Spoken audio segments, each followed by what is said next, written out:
This concept quickly. If anyone in this room is looking for an instructor, a drill instructor, a sergeant or lieutenant to get you through this academy, get up and get out now. It's not going to happen. I'm not here to get you through the academy. That's not my function. It's not my job. My job is to place obstacles in front of you. It's your job to develop a process and how to get through those obstacles and move forward. My job is to make things uncomfortable.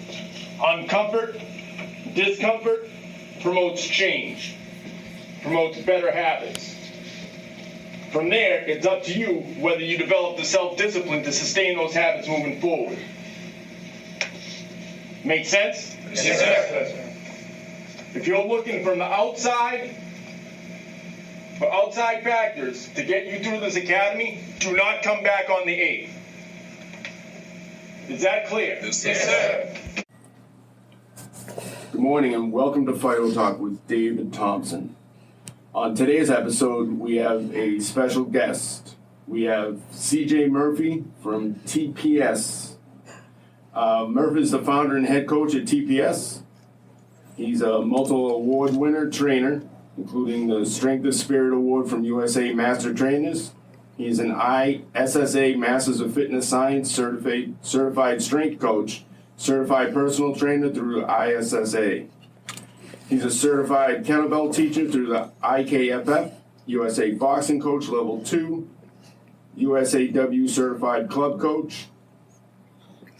He's also a certified sports nutritionist through the ISSN. He has 30 years experience as a coach, athlete, and nutritionist. He's a retired strongman competition and former national powerlifting champion.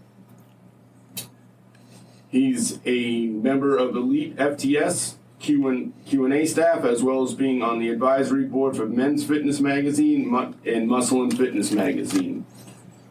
I know Murph through the Sheriff's Department, through his previous career as a deputy sheriff. Welcome, Murph. Dave, thanks for having me on, buddy. Just a little quick correction. I'm no longer with Muscle and Fitness and Men's. I was for, I don't know how many years, 15, 20 years, but I'm not no longer affiliated with them. But I was on the advisory board for them. Just like to put that out there so we're all being honest. I got to update my bio. Okay. It's a little old.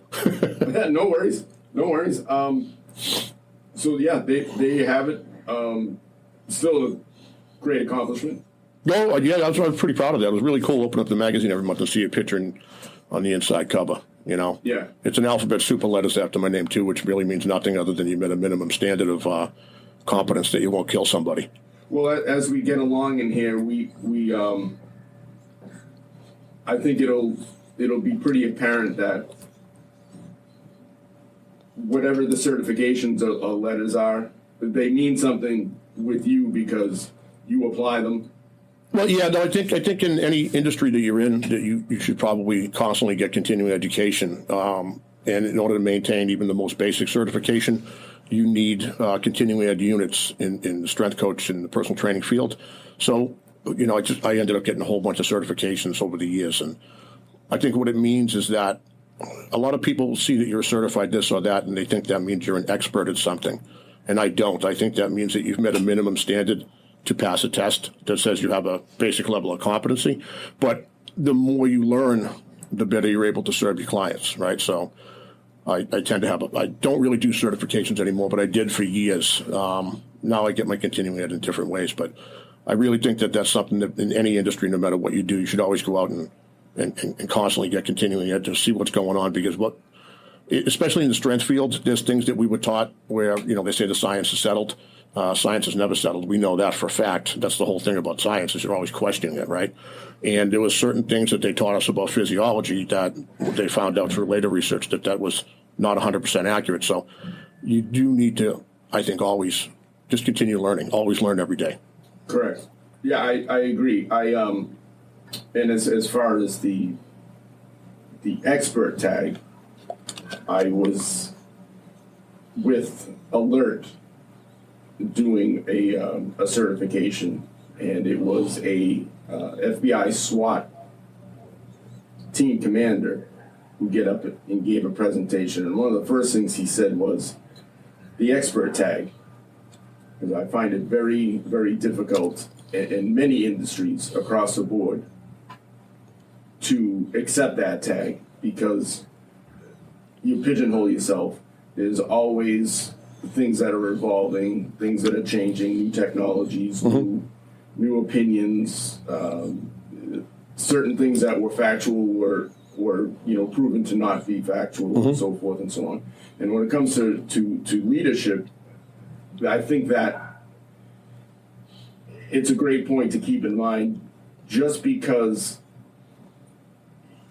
the humility that comes with it, right? Yeah, I think in order to be a good leader, you have to show that you're always willing to learn and grow. You can't be locked into one way of thinking or one way of doing things.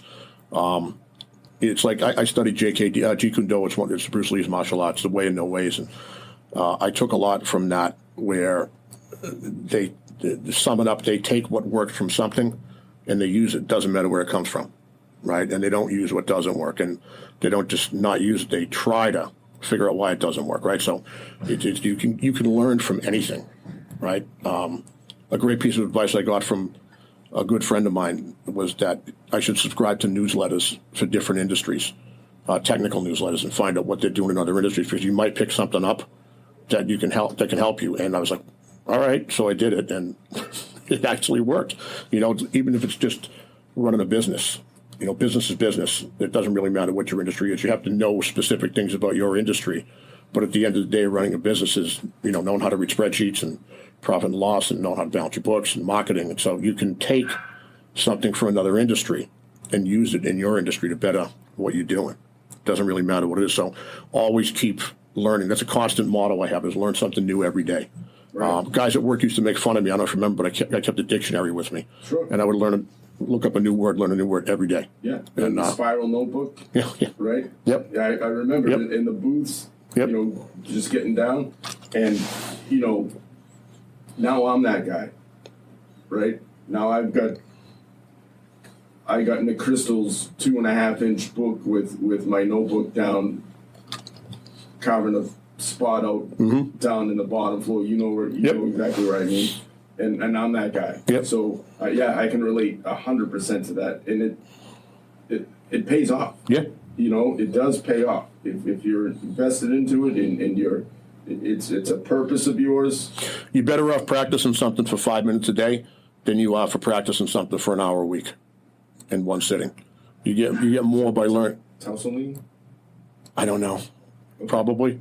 Okay. I don't know. That's just an old thing that I took from music. Is you're better off practicing your bass like guitar 5 or 10 minutes a day than you are studying once a week and practicing once a week for an hour or 2 hours. Yeah. It's just consistent, constant repetition. So if you take things like, remember I said take stuff from everywhere, right?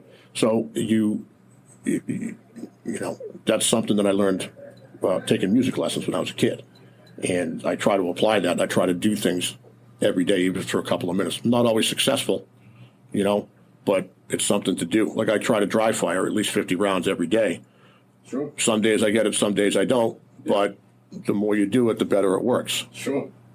Yeah, I mean, doing the 4 steps of the drawer, I'm that geek who definitely does that. Yep. And it relates, it translates to better grouping, better shot. Yep, you just translate that to everything you do and just be consistent.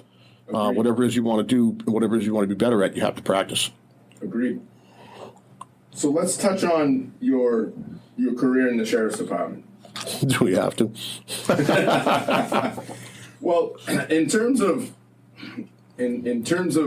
leadership or developing your leadership style as a business owner, as a trainer, as a coach, as a mentor, as all these titles that you may either be given or assumed or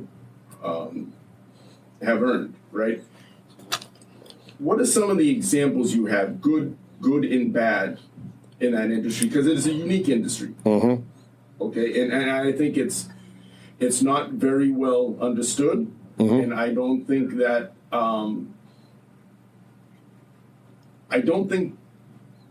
the overt value is seen,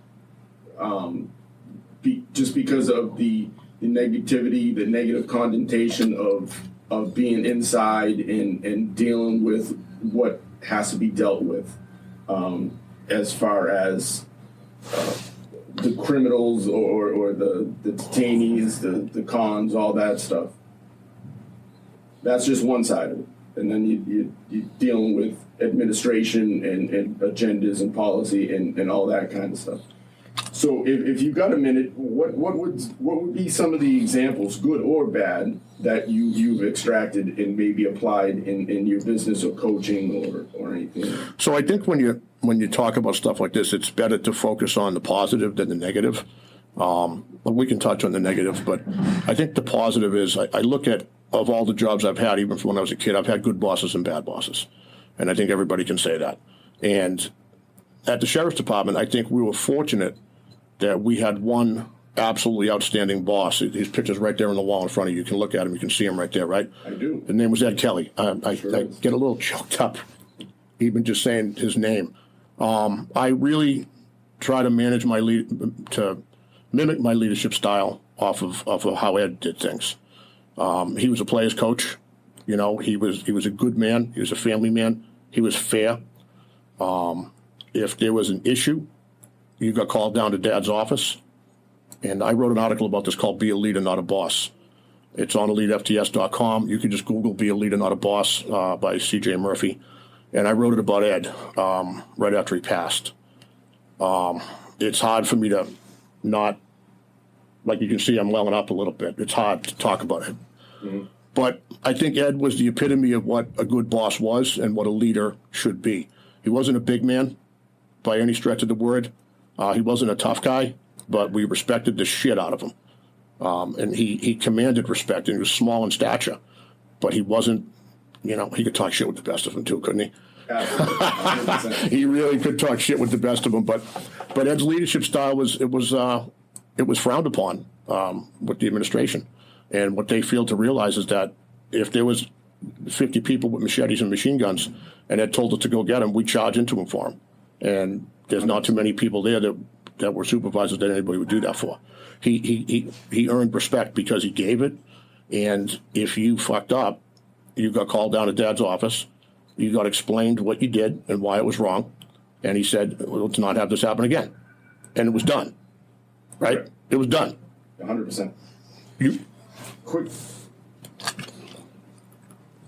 Quick tie-in. There's a theory, and it's been proven by Peter Blaber. Great book. It's called The Men, the Mission, and Me. And the priorities of leadership, the mission at all costs, right? The men, and this is where Ed Kelly comes in. The men, right? And for me, on a personal level, my mom died in 2009. Sorry, dude, I didn't know that. Oh, no worries. I had been on Ed's shift maybe 6 months.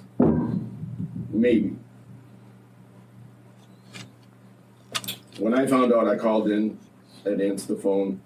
Yep, take what you need, all that, no problem. I didn't think anything of it. Nothing of it. We got to the wait. The very first person, family, friends, military friends, my brothers, all that kind of stuff. The very first person at that door, waiting for it to be unlocked, Was that Kelly? Yep. I'll never in my life forget that. Yep. And that's the epitome of a leader. You take care of the people so they can take care of the mission. Generally, it's after the troops. Have to. I mean, that has proven to be the most effective, right? We can talk about good and bad. We can talk about right or wrong. We can talk, philosophically back and forth all day and flip those coins over all day long. At the end of the day, the bottom line is, are you effective? Well, so Roosevelt said that nobody cares how much you know until they know how much you care, and it's a pretty brilliant statement. Well, he's up there too. You can see him on the wall. Absolutely. How do you put it? So the thing about Eddie is, and one of the things I take from him is that I learned that you and he didn't teach me this with words. He taught me this with deeds and actions. Is to be a good, effective leader, you have to make people want to work for you, right? They want to work for you. They don't want to let you down. And I try to do that with my own staff here, my team here, and I believe that I do. I may not. They may have something different to say, but I have a really, really just an unbelievable, dedicated team of coaches. They put the business before themselves. Everybody steps up when somebody needs to step up. Something happens. We had somebody who got a death in the family recently, and it was all hands on deck because that person's a full-time coach, and there's a lot of coverage that needs to be done. And just talk to everybody and listen. When you cover, everybody steps up. There's no problem. If it was a toxic work environment, I don't think people would jump up and volunteer to do work that they don't have to do extra things. So you want to make sure that you're not running a toxic work environment. Sure. And if you look at this industry, personal training, strength coaching is a fairly transient industry if you don't own your own business. And I say that like my people work here since I hired them. And that sounds ridiculous, but I have somebody that's been, Phil Rigo, for example, just retired, right? Phil was a sergeant at the Sheriff's Department. He worked for me for, I don't know, since the day he was my first employee, 22 or 23 years. And, you don't have that kind of tenure here in this kind of business. I have another guy, Russ, he's been with me 10 or 12 years. Everybody's been here for years. Like my lowest seniority coach, that's a full-time coach, worked here part-time for 3 or 4 years. So it's to have that kind of longevity with your staff in this business where people tend to be fleeting. I hope that says something about my management style. It absolutely does. If you look at the theory or the belief in people don't quit organizations, They quit people. People quit people. Mm-hmm. And I think that certainly in the environment I'm in now, which certainly isn't the same, unfortunately, in your tenure with the department. And that's where some true leadership comes in, whether it's an influential team member or somebody who doesn't have an appointed position of leadership, but they might have an assumed role.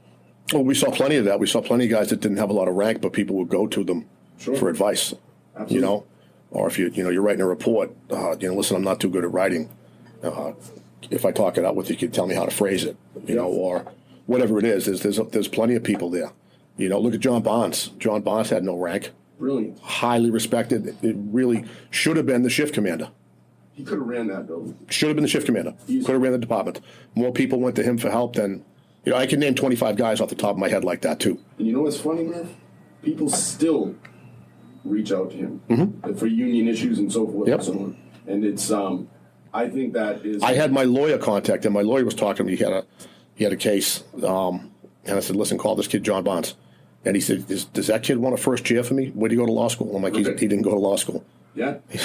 Yeah. That's a huge testament to John. Yeah, but there's I always said that. I don't want to say the majority, but a large percentage of the people that work there should have been doing greater things because they were highly intelligent, knew how to work as a team. Because when shit went off if you weren't working as a team. Sure. And that certainly wasn't brought through training. It's not cracking on the training department because we had an excellent training department for a long time, but you're just not given the amount of time to train that you need to. It's a budgetary thing, right? Agreed. So law enforcement across the board, I think they should double or triple the training budgets. 100%. But going back to that point is, you trained, but when things happened, you knew who you could count on, right? I mean, I know who I could count on, and I'm sure you do. And that didn't come through because most of the guys that we could count on weren't in positions of rank. Right. I would assume that probably goes in a lot of organizations, but I can only speak to my own. in this time within a bureaucratic layered department, much like the one we know, I think what happens is, if we really break it down, like self-actualization, right? Abraham Maslow. First and foremost, human basic needs need to be met. And I think the example of Ed Kelly, he instinctually understood that. You have to feel safe, you have to feel secure, you have to have certain fundamental needs met. You also have to know that your boss has your back. Correct. So there's your security, there's your safety. Once that's removed, you will never move up to the next tier and develop relationships. And everything you just described were great relationships where you could go downstairs to John Barnes on an issue, or grab a Mark Turley for a report, or somebody who, whether it be a use of force thing, you knew who to go to, right? So you can develop those relationships because you felt safe, you felt secure. You've already established that the basic human fundamentals that everyone needs in order to move up. And I think that if you're going to be a leader, or you aspire to build a leadership skill set, that is probably one of the top things that you need to really dig into. If I was to talk to anybody, I have some guys of my own that, we're in some things with, in different missions and so forth and so on, that to this day I either see from afar or talk to them, and they get that, and they're doing amazing things. They're killing it on different departments, setting up their own nonprofits that are just killing it, and it's great to see that. But where they all started from was understanding human beings, and I think that's huge.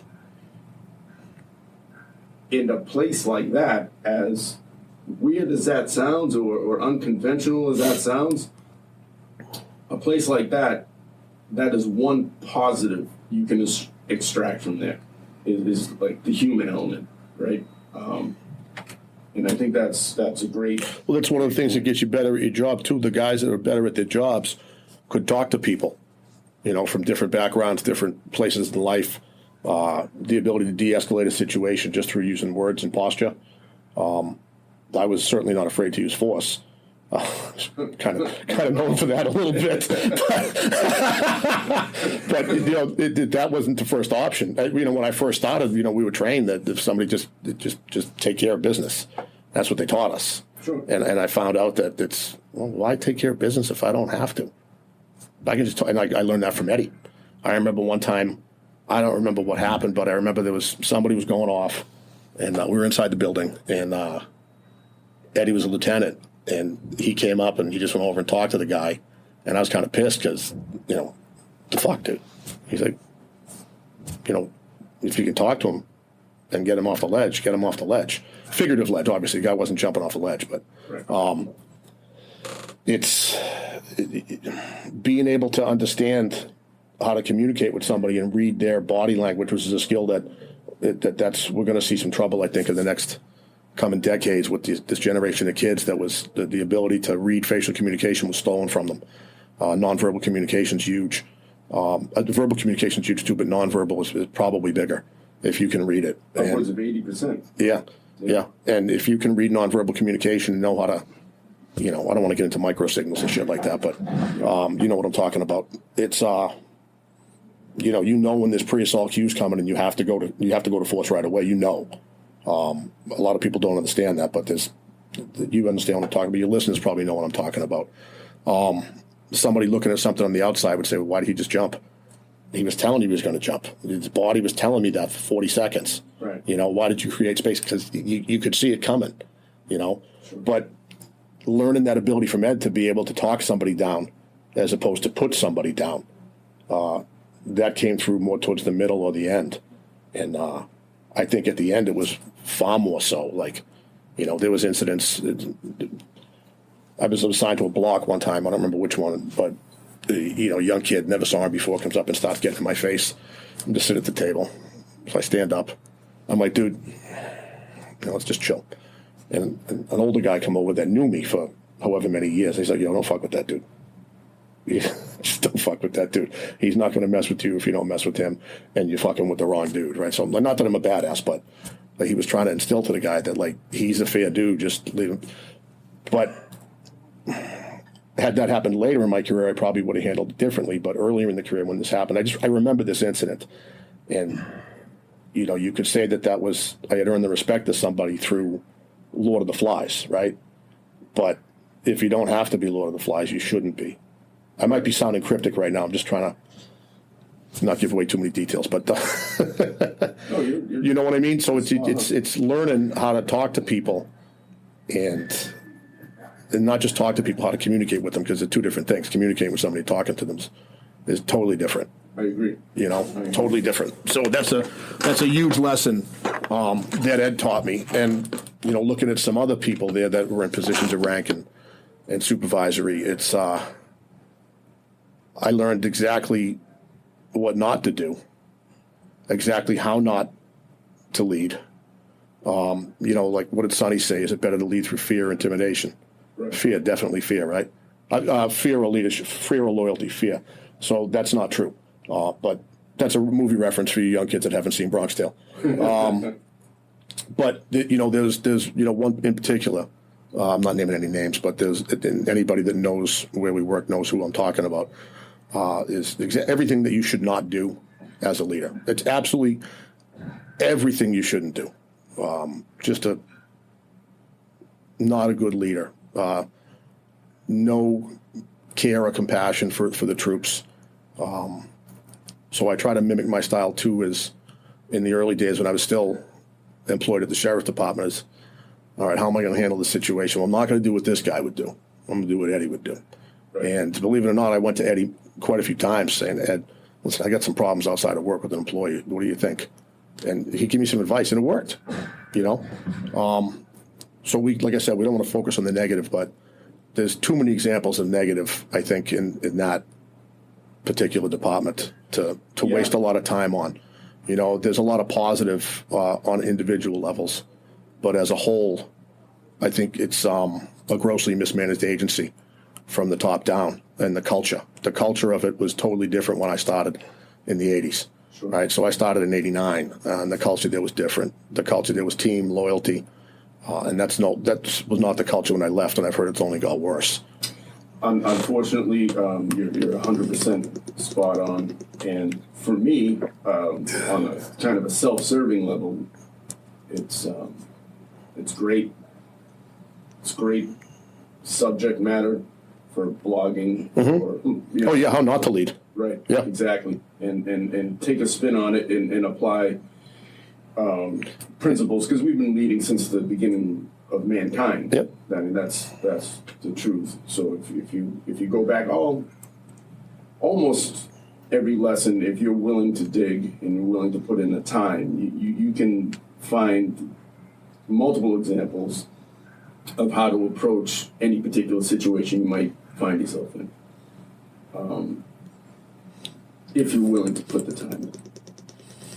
So Murph, as a business owner, what are some of the most challenging points that transitioning from the department to the business, as far as the leadership points go? Like, what's some of the biggest challenges you think you've faced? So I was running the business while I was employed as a deputy sheriff, and it was a hobby business back then. So it wasn't like I needed the money. There was something that I just kind of fell into. You know, there's a whole bunch of interviews on that. I won't get into that, but the challenges then are different than the challenges now, right? So, you know, the challenges then is how many hours in the day are there? You know, working 100 hours a week, 100 plus hours a week between both jobs. Try to find time to spend with my son because I was still working there when my son was born. You know, the different challenges. I didn't really have a lot of business challenges because it was a low rent situation. and it was a high margin situation. When I first started in this business, there were not a lot of personal trainers and strength coaches around, and there weren't a lot of gyms around. So having customers was never an issue. Having enough money to pay the bills was never an issue. We started in 900 square feet. I think my rent was $500 a month. That's nothing. Right. So the challenges were different for me. There were more personal challenges in terms of balance in life and family. Not falling asleep at work because you got 3 hours of sleep. Things like that. And really didn't have too many personnel issues because, for a long time, Phil was my only employee. And if you know Phil's work ethic is stellar, right? So there was never an issue. Then, as we grew, I hired another guy, and he was good. But his work ethic wasn't the same as Phil's. But he was a really good guy, good coach, good employee. So I didn't really have a lot of issues. I did have an issue with one employee that I was questionable about hiring, and I hired him anyway. And one of my mentors, Rich Angelo, I don't think you know him, but people that listen to the podcast that knew him are going to smile when I say his name. He was brilliant, and he had this. Put it this way: the line at his wake was a mile long. That's not an exaggeration. Wow. It was a mile long. They had the funeral homes closed, and they still had to let people in. This guy, he garnered respect and admiration because he was possibly the greatest man I've ever met. But he was a great leader. I worked for him. I took the gym over from him. I used to work for him teaching boxing and kickboxing in the 80s and 90s. And he had told me not to hire this specific person because of certain reasons. And I only went against his advice twice, and it bit me in the ass both times, right? So, but that's an employee that I had a lot of difficulty with. But without getting into the details on that, I think the lesson there is if you have a mentor, or if you're lucky enough to have more than one. I had two outside of family. I had Rich, and I had, probably Eddie Kelly, too. Put Eddie on the list, 2, 3. Fred Hatfield, if anybody knows the strength world, Dr. Hatfield was a close personal friend and mentor of mine. And if you ask somebody that you trust for advice, you probably should take it, right? And I didn't take it in that case.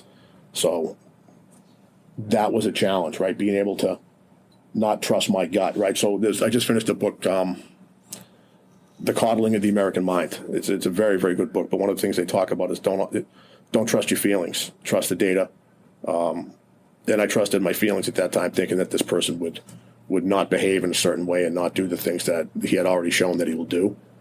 And I was wrong. I trusted my feelings, thinking, no, he's not a bad guy if you know him. So whenever you have to say he's not a bad guy if you know him, he's a bad guy. Right? If you shouldn't have to tell people. People might say something. People will be like, Murph's an asshole. But I don't think anybody's going to say I'm a bad guy. Do you know what I mean? Oh, yeah. It's a total different thing, right? Yeah. But so that was challenges then. Challenges now are totally different. If I told you what it costs to keep the doors open every month, this is a low margin industry. Gym, personal training. If you own a facility in Massachusetts, it's a low margin industry because the cost of doing business in the state of Massachusetts and the business climate here is like the work climate at the sheriff's department. They fucking hate you.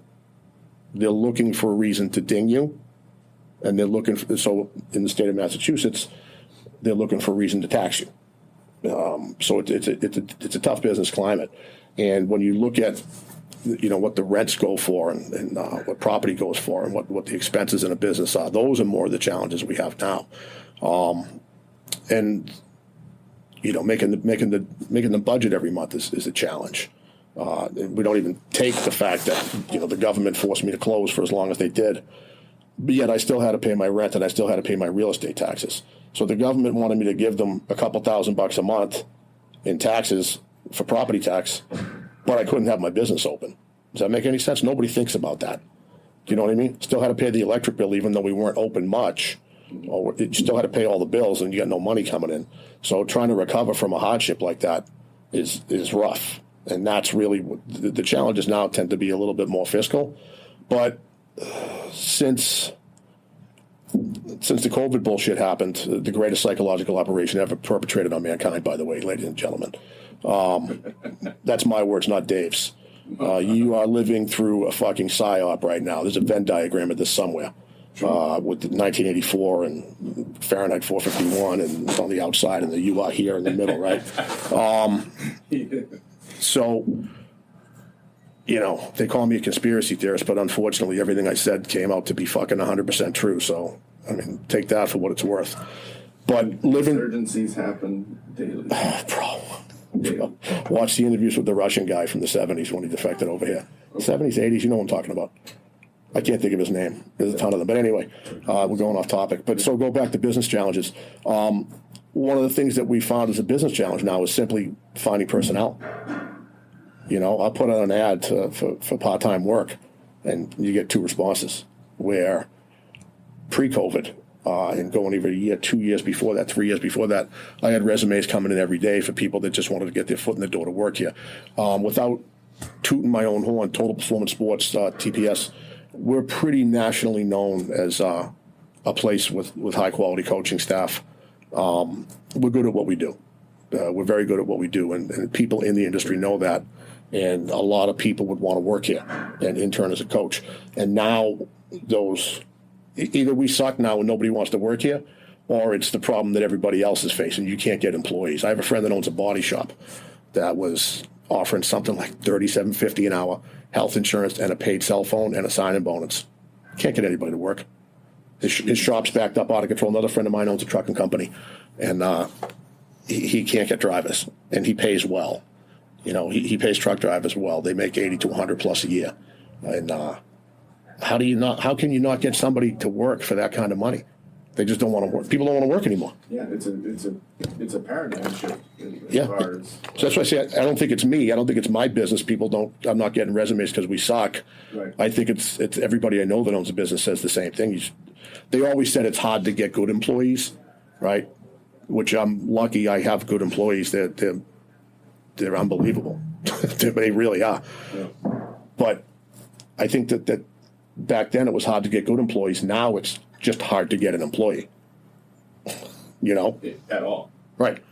And some of the requests that people come in, just ridiculous. I want this, I want this, I want that. I'm like, bro, you're applying for a part-time front desk job. You're not really making a lot of demands on this. You have no experience, and you're going to work the front desk checking people in and selling bottles of water. You're not really in a position to make demands. Right. You know what I mean? Do you want the hourly rate or not? So, with these challenges, or any challenges as a business leader, what's your approach to mitigate them? It depends on the situation. So, I guess what would your leadership style be? Would you be is it more of a hands-on given the No. business side, or No. are you more like detached? No, I'm not detached, but I'm detached. So Dave Tate is a very good friend. I could possibly list him as a mentor too. He's the owner of EliteFTS.com. Dave's very smart. He's one of the smartest people I've ever met. If you don't know who he is, look him up. I was fortunate enough to be brought on Team Elite FTS 20-something years ago as a coach. So it's a website. So I'm listed as a coach on there where we write columns and people ask questions and things like that on specific subjects. But the team that I was affiliated with, that I am affiliated with now, is the absolute best people on the planet at what they do. Sometimes I look at the website and I say, fuck, how did I get on this team? You know what I mean? I don't rate with these guys. But apparently Dave saw something in me, so I've been there for a long time. I'm one of the senior members of the team. But Dave gave me some advice a long time ago about business, and that's a great resource too. Is going off topic for a second. If you own a business or you're a leader, you should find a network that you can get in that has people that are smarter than you. They're out there. They're on Facebook. They're on Instagram. They're all kinds of places. My network is on Team Elite, right? So we have a team of experts in everything, and we're strength related. But a lot of these guys are really savvy with business too, and so get a network and use your network. Develop a network. It's a big thing. But going back to Dave, you asked my leadership style. Dave gave me a book. It's called E-Myth Revisited. And it talks about systemizing your business. And when I read it, at the time I had a business partner. And there was a lot of problems because there was no clearly defined set of roles within the business, right? So I had come from being a sole proprietor doing everything, and then the business partner came in. And sometimes they would do one task thinking they were helping, but it wasn't helping because then the task would get done twice. and then you have to go. So when I read E-Myth, it opened my eyes as to how to run your business, and it said to set your business up like a big corporation from day one. Unfortunately, I was already in business 7 or 8 years by then, so it wasn't set up that way because it was a sole proprietorship. That means I was the head guy in charge of mopping the toilets, mopping the floors in the bathrooms, scrubbing the toilets, writing the training programs, training people. You have to do everything when you're the sole proprietor. And when I read that, it changed. I instituted a systemized business, and it took me a long time to do that because I had some good people working for me, but I made the mistake as a young leader of putting the wrong people in the wrong jobs. Right? And I think anybody that's a leader will probably say that they had the same thing happen. But I had people that were working for me that I trusted, but I just gave them the wrong position. Like one example is I had a kid that was absolutely unbelievable fucking coach. Unbelievable coach. Mind-blowing. Really good. I put him in charge of sales, which was a sales lead comes in, you call them, and then you close it. Somebody wants to sign up for personal training. And he was terrible at it. And the amount of business that we lost because he just had no follow-through was crazy. But that was not his fault because, it's tacky to say Jocko's books, Extreme Ownership, but it's really true, right? That opened my eyes because if you're leading something, it's your fucking fault, right? And so I've always lived by Sun Tzu, by Otto Warth. That's something that I read that when I was in high school, and I'm like, fuck. If you don't yell at the troops because they didn't follow your order, you have to think, did you give clear orders? And if you did give clear orders and they fucked up, then you handle it, right? But I wasn't following those principles, so I had to look back and say, well, it's my fault that we lost the sales because I put the wrong person in charge of it, right? And that helps you get through your day a little bit better when you're not being mad at the wrong person, right? So Dave told me to go with E-Myth and read it, and I read it, and I made changes, and it took me a long time to implement those changes. But now we have a very, very systemized business, right? So it's a small company. We got about 20 employees. But my leadership style is once a week, I have a staff meeting with the heads of the respective departments, right? So I have Russ, who is my director of strength and conditioning, also is in charge of following up on all the sales leads. And funny thing is when the person I said earlier that was a really good coach but not a really good follow-up person left, he had some medical problems. He had to leave work, and he no longer employed. He was still friendly. He's a great guy, but he didn't leave on bad terms. He just had to leave, and I needed somebody in his spot right away. And I asked Russ because I know Russ has a ton of sales training, and he's a very smart guy. And he said, I don't want to do that job. I want to focus on what I'm doing. I like what I'm doing. I like my job, and I'm not ready for it. So then I had to hire somebody to do that job, and that was a fucking mistake. I hired somebody from outside. I typically promote from inside and hire from within. And that person was a toxic mistake, but we won't discuss that. That's a failure on my part. But when I let that person go and I talked to Russ about taking over that spot, he told me he was ready for it then. He wanted to do it now. And now he's crushing it, right? Like what's the best batting average in baseball historically? I have no idea. 392, who knows, right? He's batting 700. Wow. But I put him in that position when he was ready for it, which is the thing, right? It took me a long time to learn that. So going back to management style, it's a systemized business, right? So Russ is in charge of one area. Matt is my director of operations. So that means he handles everything that's not related to the personal training staff. From ordering, Post-it notes to, running sales and whatever, right? And then we have an assistant manager, Candace. She helps Matt, and she has her own duties as well. So they're all outstanding. I don't know what the fuck I'd do without them. Right? I really don't. I don't know what I'd do without them. I used to be afraid to take a day off years ago, and now I'm going out for hip replacement surgery. I don't know how long I'm going to be out of work for. I have zero concerns that the business is going to be in trouble. Right? I'll be overwhelmed when I get back with my own stuff, but I'm not worried because now I know I have the right people in place, but it takes a long time to get there. So running a systemized business, I think, is the best thing that you can do. And then if you have a manager, then you have to let that manager manage. Right? So it's like, when little kids, they go to their mother and ask them something, and mom says no, so they run to dad. And dad doesn't know. Mom said no, so he says sure. Yep. You can't do that. So I had an employee who was also a friend, and he needed time off. And he knew he was supposed to go see this particular employee that's no longer with us. And he said, we can't. I don't have the coverage for you. If you can get the coverage, you can take. And he came into the office, and he was pissed. And he's like, dude, I need this time off. I'm like, well, did you talk to so-and-so? He's like, yeah. He said no. I'm like, what do you want me to do? That's it. He knows who we got. And they were mad at me. But if you don't let your man, had I stepped on the manager's toes, I would have just cut him off at the knees. He's not a manager anymore, right? Right. Your boss says no, just go to Murph. Yeah. You can't do that. Nope. So it's I don't want to say it's hands off. I let them do their jobs because they're competent. Mm-hmm. And if a mistake is made, then we'll discuss it personally in the office. And you don't criticize employees in front of other employees. You don't criticize employees. You don't discipline people in front of other people. Yep. You're smiling because you've seen someone get their ass ripped in front of fucking 50 people at the other place. I've seen the effects of it. We at Bare Bones, when we talk or give a presentation, we rely heavily, and this is probably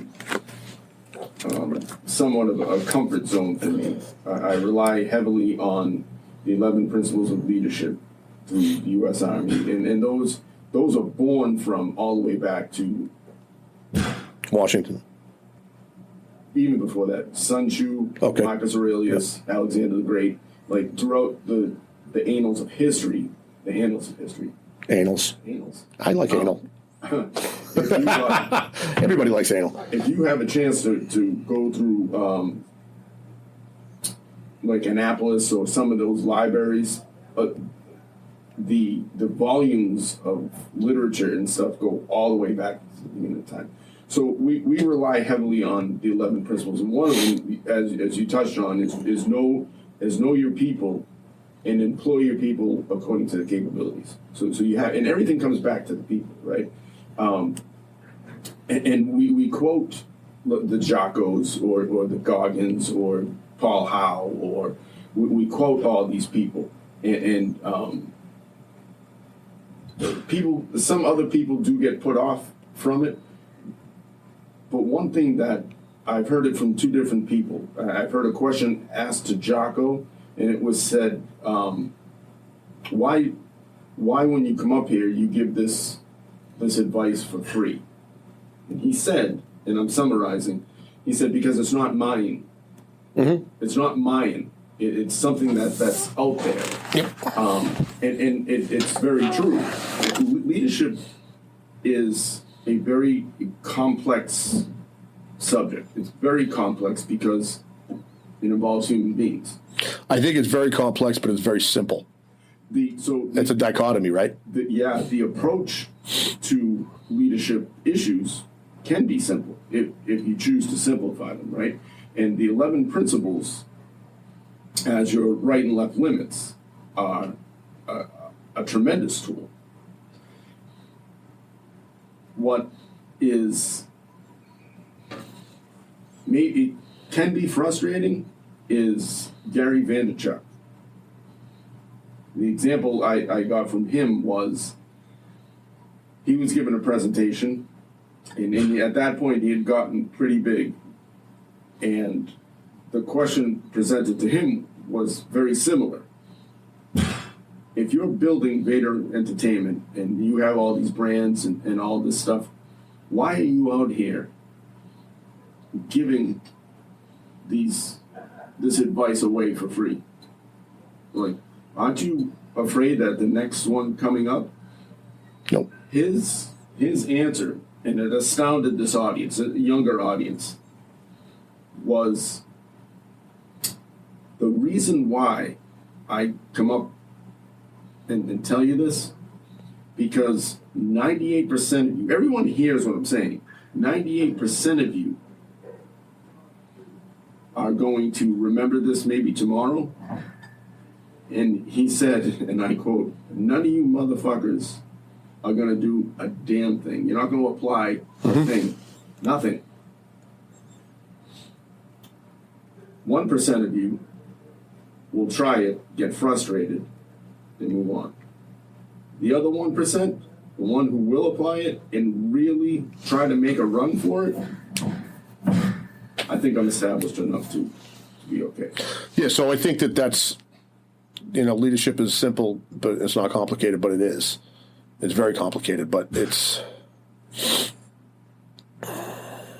I think I'm trying to phrase, but I have this problem the past couple of years where the words are in my head, but they don't make it out of my mouth. You know, so the right words are in my head, but I can't phrase them right. Leadership is simple. It doesn't need to be complex, but it is a very complex topic, right? Because, you know, it's easy to say put the right people in place and then trust your people to do their job, right? But how do you find the right people? You could rabbit hole this for 10 hours. You know what I mean? You rabbit hole this for 10 years. I'm sure there's people building college curriculums off it.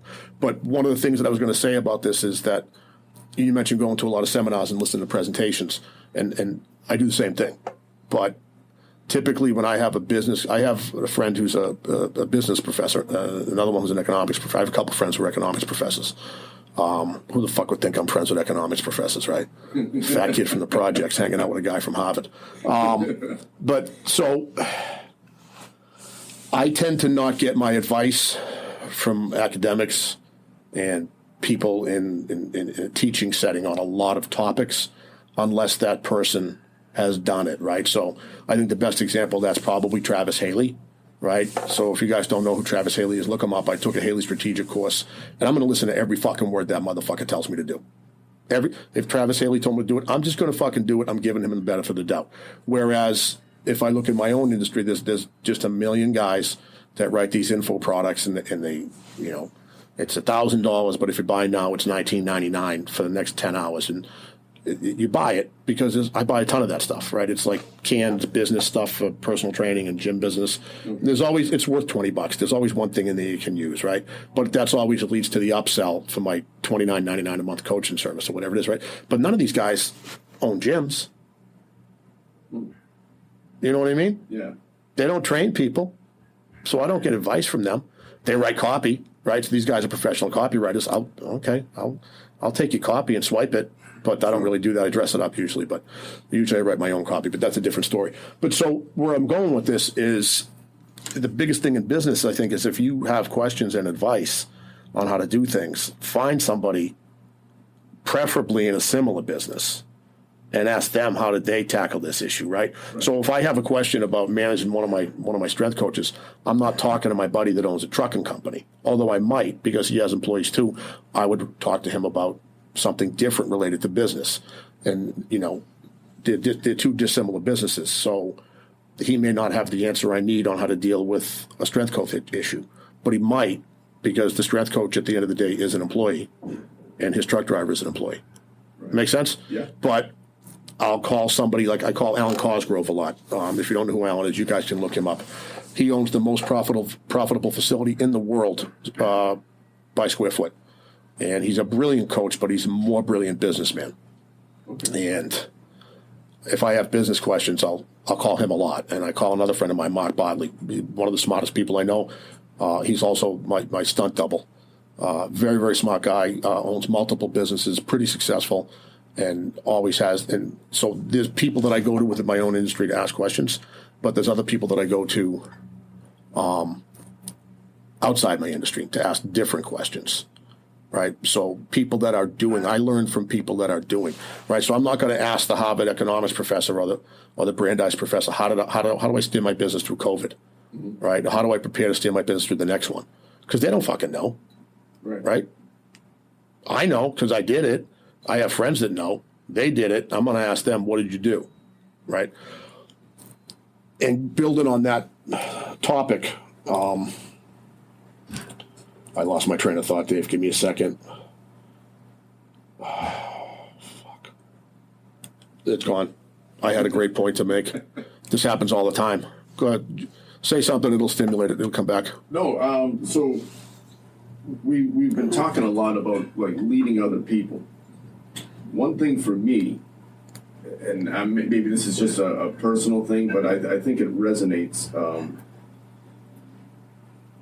If anyone's read or looked into General Hal Moore, one of his most poignant approaches is to lead self daily. That was one of the things, and there's been in terms of what, self-discipline? Yes. So and I think it ties in with a lot. There was a time where within the leadership genre, there was a big push for followership. And for me, being a good follower is just having the ability and wherewithal to lead yourself every day. But that's it. To whatever objective, to whatever end game that you might have. So what does CJ Murphy do to lead himself every day? I drink a lot of whiskey. A lot. Well done. Too much. So I don't think that I do anything different than anybody successful does, although more successful people do it better than I do, right? But I would call myself a very disciplined person. I wake up at the same time pretty much every day. I tend to be a horrible creature of habit, and if my routine gets interrupted, it interferes with my flow, even creative flow, in terms of if I have to write something. If my flow of the day is off, then that tends to throw me off, and I need to get better at that. But I have a lot of self-discipline in terms of, if you look at my office is a shithole, right? But if you come to my house, it's not. My house it's zen. It's spotless, it's organized, it's neat. So where I'm going with that is, if you look at the office, you might say, you got a lot of discipline? Dude, you get 8,000 square feet of shit stuffed into 400 square feet. Yeah. But so I tend to be very self-disciplined and regimented. I do the same things. I make sure I do things. I make my bed first thing as soon as I get up. Shower, brush your teeth, do all that bullshit, right? Let the dog out. But there's an order, and you have to have a schedule, and you have to have self-discipline. And that self-discipline comes down to, I think, doing what needs to be done, whether you want to do it or not, right? It's got to be done. Work first, play later. And I think that's something lost on the younger generation. We come from a different time. How old are you? 50. Yeah, so you're roughly the same age as me, right? I'm 54. We come from a different generation. We were raised by the greatest generation. And I had a talk about this with my son last night. We were watching Peaky Blinders, and he's like talking about something that happened. I'm like, dude, these are World War I guys. Nobody talks about World War I, but they were the hottest motherfuckers going. They fought in trenches with brass knuckle knives. Yep. These guys saw shit that, like, I would argue that other warriors in modern day haven't seen. Right? Never. Not taking anything away from any other conflicts and any other people in the service, but World War I was not talked about, and those guys were hard as fucking nails. That's accurate. And they just did something had to be done. Just do it. Figure out how to get it done. So we come from the World War II generation, right? My grandparents, I'm sure your grandparents were in World War II, maybe Korea. I'm not sure how old they were, but we come from a different time where we were raised. Not everybody was raised, but many of us were raised to be self-sufficient, to be critical thinkers. My grandfather would take me out. I remember being 5, 6, 7 years old, and he'd pull all the wires off the distributor of the car and figure it out. I'm like, what? He goes, this is the fire in order here. And I didn't know how to fucking do that. Right. But he wasn't yelling. He was patient. He was teaching me. He'd take the tires off the car, put them back on. How do you put them back? All kinds of stuff like that. Taught me how to be a critical thinker, even though you don't think you're being a critical thinker. He's like, okay, what happens if you put the lug nuts on this way? I don't know. He'd tell me. And all kinds of examples like that, right? So that may not seem like it comes into leadership, but it does, because it goes down to self-discipline and being a critical thinker and being self-reliant. He was teaching me how to think and how to be self-reliant. And the nuns in Catholic school taught us how to be critical thinkers and to question everything.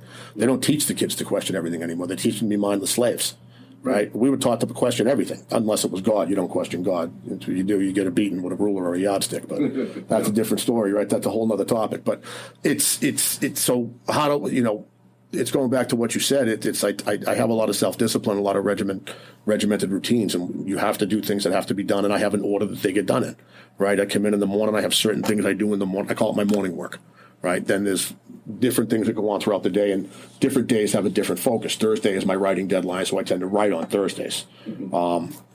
And if I didn't set it up this way, I have my email set to not give me announcements when an email comes in. You said it just bing, email comes in. Yeah.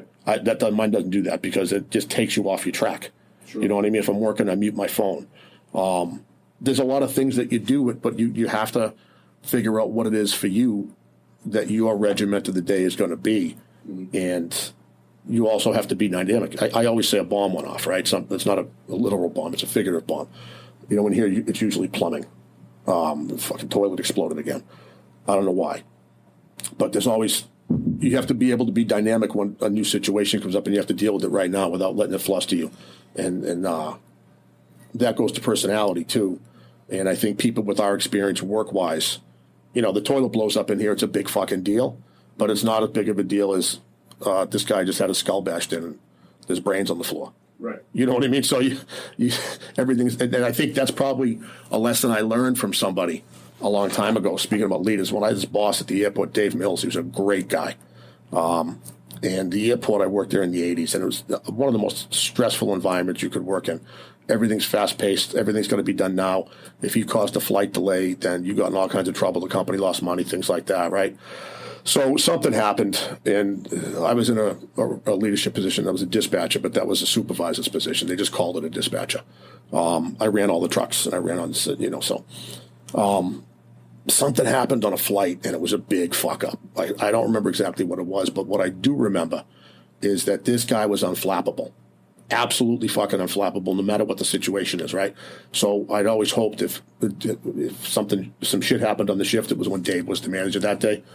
So I remember asking when we were out at the bar afterwards, I'm like, bro, you know, I was probably 19.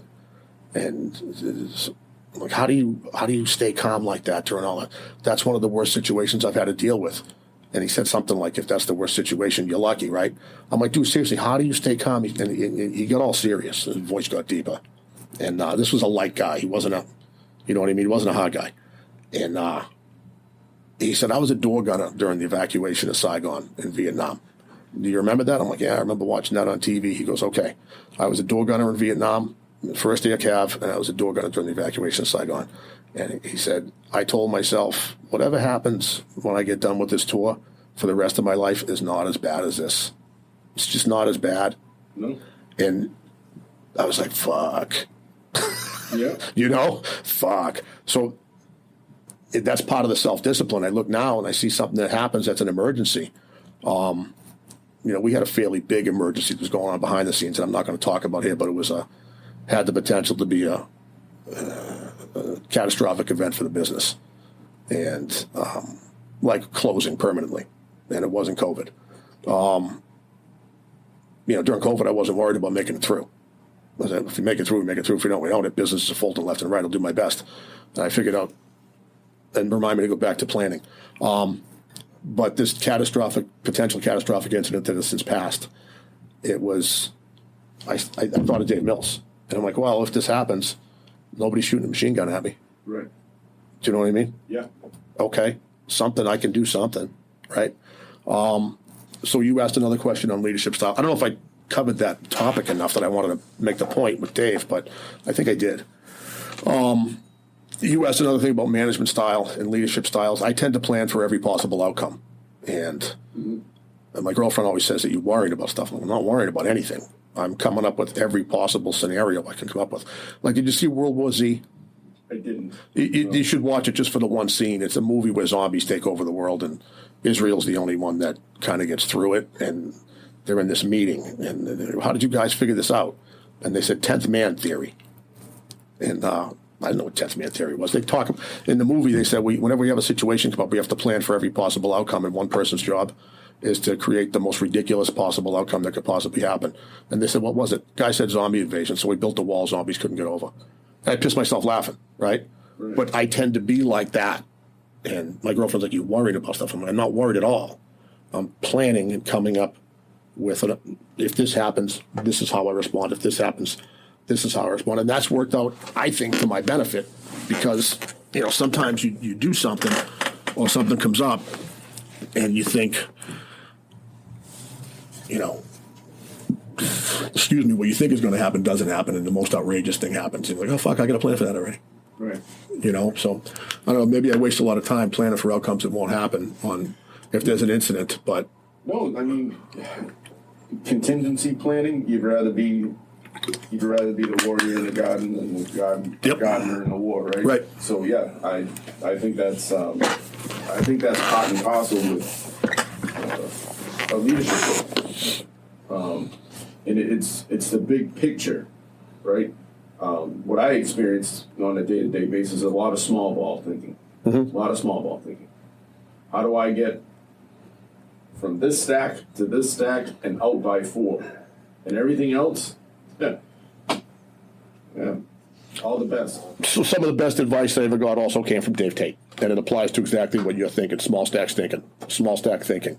I was at a force production seminar, which was a powerlifting seminar, with Dave when he first started the company, and this is the first time I had met him. And at the end of the day, there was Q&A. At the end of the second day, there was Q&As. And I raised my hand. I'm like, bro, listen, I got a question. He's like, what is it? I'm like, I've been chasing the 700-pound squat now for 2 years, 3 years, 4 years. I said, what can I do to get my squat to 700 pounds? And he's like, well, what's your squat now? I'm like, I don't know, 685, right? Whatever it was. And he just burst out laughing. And then he went quiet. And the whole room's silent, right? And he goes, look at the size of you. You should be fucking setting your goals at a 900-pound squat. Fuck 700. 900-pound squat. 1,000-pound squat. Fuck 700. You're too big to not be able to squat 700 pounds. Dude, I squatted 700 pounds like 2 weeks later. Wow. Yeah. You gotta think past. Sure. You gotta think past. Yep. I didn't do anything different training. My technique didn't change. Just you place limits on you. Your mind is the ultimate accelerator or decelerator. So Wow. that's a true story. That's insane. That is insane. It's true though. You know, if you think small, you'll be small. Yeah, the mind and you know the self-talk and there's a guy out there, I don't know if you're familiar with him, his name is Gary John Bishop. I've heard of him. I'm not too familiar with him. I've heard the name. If you get some time, check him out. His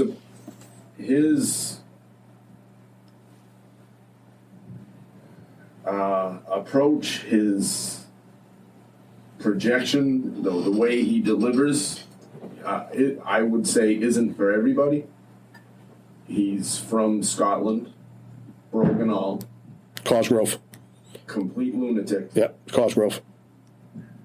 What he says comes off as heartless, but it's 100% true. One of the biggest takeaways is, for me anyways, is no one will lie to me more than I'll lie to myself. And I have to stop putting up with my own bullshit before I start looking at everyone else's bullshit. Yep. And he's got he's got a nice podcast and a great 20-30 minutes out of rip, quick hits, but dynamic and powerful. Great books, workbooks to go along with his books. Very well planned, very well thought out. It's a great tool, and I recommend that to any aspiring leader, influential teammate, anyone who's in any type of group, organization, or anything to really start to understand humans, understand yourself, and how that kind of all integrates and mixes in, so you can be more an effective leader. So what would be or if you could pick one piece of advice that you've learned, just one, to impart and have any of your team take away with them, what would you choose? For what? For leadership, let's go with leadership. So say you knew somebody was going to branch off, hypothetically. They were going to branch off and they were going to start a dynamic strength training gym. I've had that happen multiple times. So what would be, or what was the one point that you would want them to take with you from their time here at TPS? So I have a couple of guys that worked for me that left here on extremely good terms, and they've opened up some really, really, really good facilities. Eric Dawson at Titan Barbell has created a gym that's fucking amazing. Worked for me for a long time. He was one of my greatest employees ever. He's also He's just a good fucking human. Another kid, Greg Robbins, owns a place called the Strength House. Again, left on great terms, opened his own place, and they sat down with me. I don't want to call it an exit interview because it wasn't an exit interview. But they, what can I do to? And I never focused on the leadership part because they were both. Greg was military, so he had a lot of leadership training, and but they were both pretty good leaders on their own. But what I did focus on is some advice that Alan Cosgrove gave me, and I gave it to them. It's not answering your question, but it is to some degree, right? So I was talking to Cosgrove, I don't know, 10, 15 years ago about something. And I was like, Alan, I need some resources. I need to up my game. And then blah, blah, blah. And I was looking for something about coaching, right? Either a coaching book or something on technique and how to improve my delivery to people, things like that. And then he said, how much fucking more are you going to learn about how to teach the squat and the bench press and the deadlift and write a program? He said, the best thing in the world for you to do is learn how to run your business better, right? Learn how to run your business better. And I took that to heart at first because I know him, and I know he wasn't being insulting about it, right? He was saying that's the best thing you can do. So that's the information that I gave to these two guys that left and started their own facilities. Is you got to learn how to operate a business because neither one of you knows how to run a business. You've always worked for somebody else. And I was lucky because I started as a hobby business where it wasn't super serious and it was small scale, but I had a mentor to go to, Richie Angelo, to any business advice. That's what I told them. So I think in my situation, it was more giving people advice on to run your business like a business, right? And not, your buddies all get a free membership. Well, your buddies all get a free membership, right? But if that's, $80, $90, $100 a month and 20 of your friends are training, that's $2,000 a month. And when the doors close because you can't pay your mortgage and you can't pay your rent here and can't pay your employees, your buddy's going to come over your house and pay you all the back dues. So it's got to be run like a business. That's the best advice I gave people in this industry. Learn how to run a business and run it like a business. But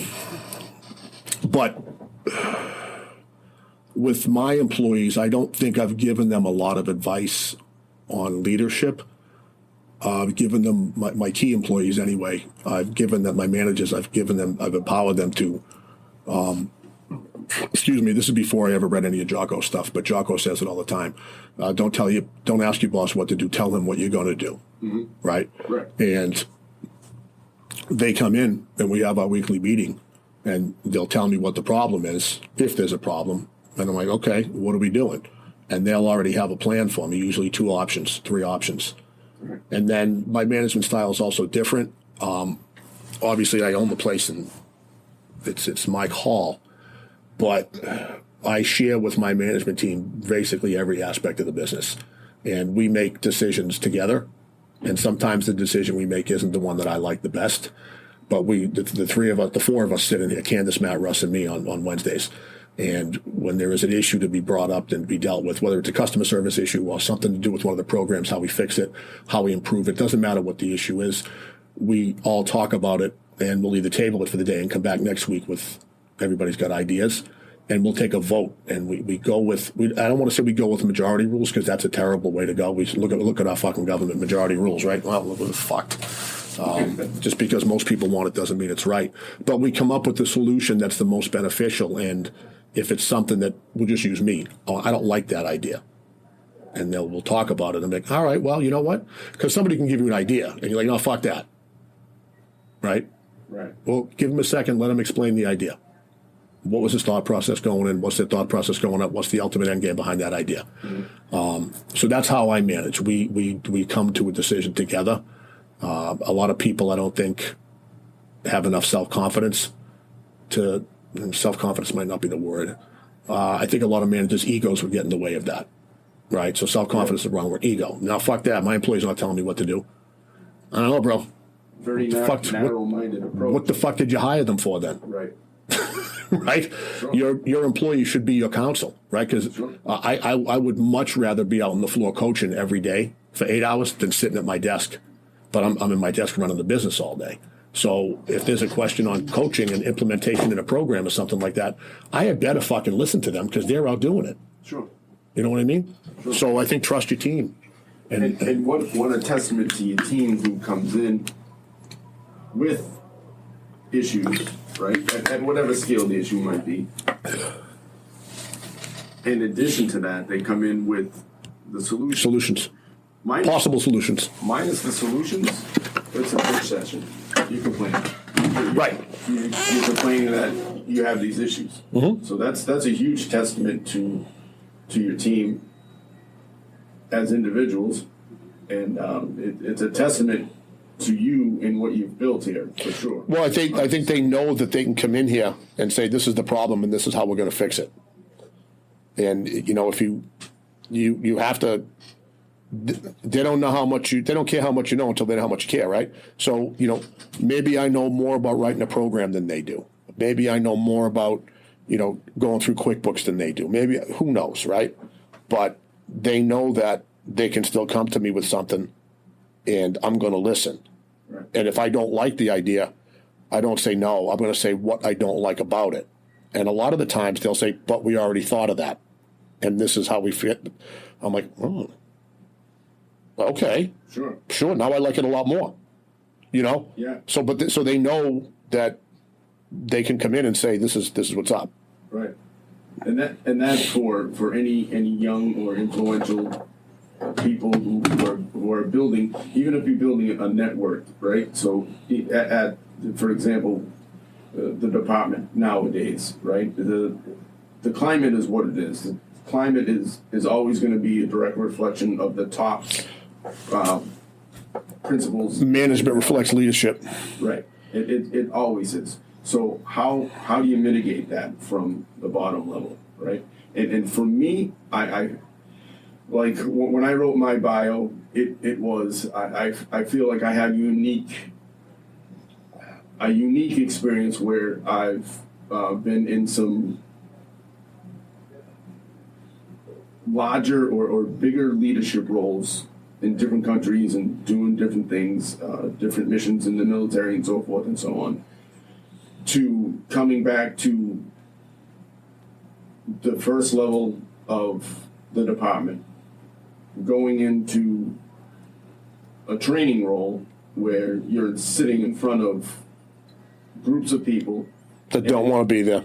right, and in an assumed role of leadership, leading certain blocks of instruction, leading certain practical exercises and training and blocks of training and so forth and so on. So I feel that by no stretch am I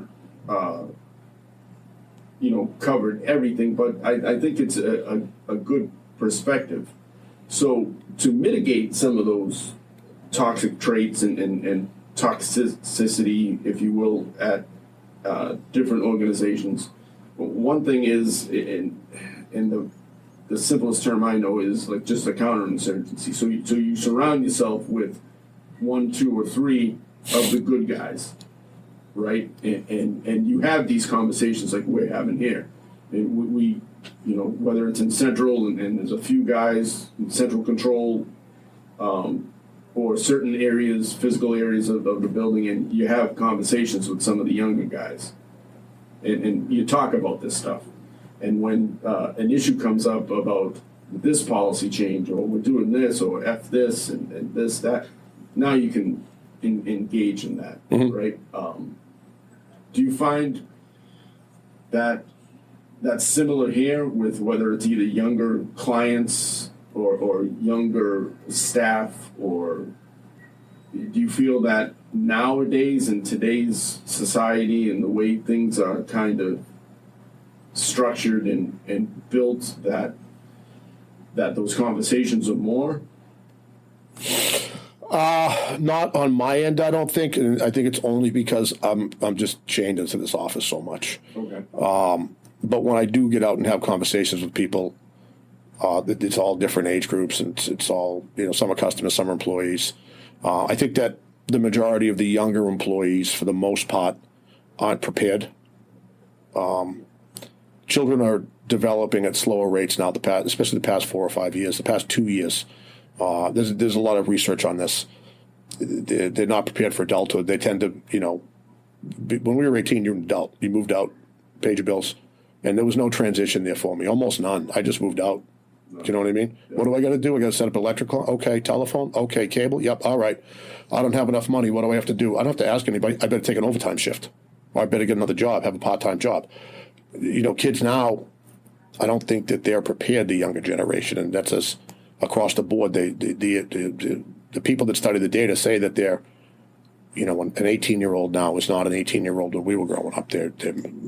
They mature into adulthood at a later date, right? So I think a lot of the younger employees that I've had are not really prepared as well to go to work. Like when I went to work, if my boss told me to do something, I did it because it's your fucking boss. Sure. And I come to work here, and not so much anymore, but I've had employees sitting at the desk watching cartoons on the fucking computer with the trash barrel in the lobby overflowing. And I'm like, hey, what are you doing? Go over. Why are you watching cartoons? Well, there's nothing to do. Really? And I'll look. There's a trash barrel overflowing. Oh, I didn't see that. Well, you didn't see it because you were watching fucking cartoons. The fuck up, do your job. Right? And we don't really have that too much right now, but I've had that with a lot of younger employees over the past 5, 6, 7 years. And, your boss shouldn't have to tell you to do your job. You shouldn't have to. So moving forward. And that's not even leadership, right? Because with me, typically that would happen. Well, I could say it's leadership because the culture coaches when you're not around. I wish I made that statement up. Fuck. I'm having a brain fart. Culture coaches when you're not around, though. That's from a book. And the guy that wrote the book, I'm having an absolute brain fart. I'm looking him up right now. It'll come to me. But he wrote a book. He's a consultant to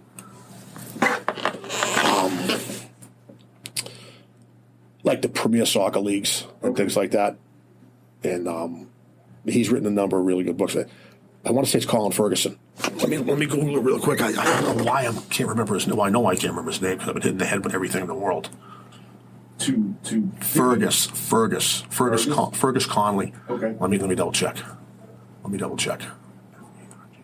I know I'm wasting a lot of time on this, but not at all. Fergus Conley. Look him up. Look his books up.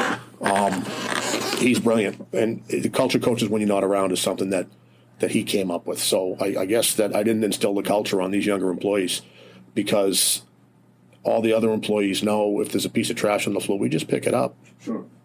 Right? Even if your job description isn't to empty the bathroom, empty the trash, if the trash is full, you empty it. Right? Sure. If you go in the bathroom and somebody shit all over the seat, you don't leave it there. No. You got to get some rubber gloves and clean that shit up, right? Yeah. Figuratively and literally. But so I guess I was just thinking like extreme ownership. Fuck, no, it's my fault. I didn't teach them the culture. So. But I didn't teach them the culture because I didn't think I had to at the time. Reflecting on it right now. Right. I was wrong. And that brings up a big question. And I guess you could apply it in any organization. And that is, at what point did we go from having an established culture, and then when an individual joins and comes in, the responsibility to assimilate to that culture fell on that individual. Mm-hmm. To now, if a person comes in to a culture, everyone has to acquiesce. I think that's a political discussion and not a business discussion. I think that. I think that's changed as politics have changed. I think. Do you think that a lot of corporations have adopted that? Now, policy? yeah. Now they have. But it started a long time ago. Yeah. Right. That's counterculture started that. I always joke around and say the hippies ruined everything. The hippies fucking ruined everything. Yeah. They destroyed everything. Then the hippies went on to become college professors. What are hippies typically? Far left, right? Yeah. So far anything is wrong, right? Far right's no good. Far left is no good. But the hippies tended to be far left, and then with that far left, you get all this inclusion, and everybody's special, and everybody gets a trophy, and that also. But that comes through with, crime statistics and people overprotecting their kids during the 70s and 80s crime waves. Mm-hmm. it's all kinds of stuff. There's so much going on there, right? Lack of free play with kids. A lot of the stuff is mentioned in the book I just read. It's very eye-opening. But if you really think about it, it's a political and a cultural shift that started a long time ago, right? And if you look at the generation where, if you was it 90s, right? Everybody gets a trophy was a new thing, right? Fuck you. You don't get a trophy. Everybody shouldn't get a trophy. Everybody's not special. So as a business owner, how do you mitigate that moving and growing? So I don't know the answer, right? Because we already had a defined culture here, an established culture. And my coaching staff, when they apply here because they want to become part of that culture.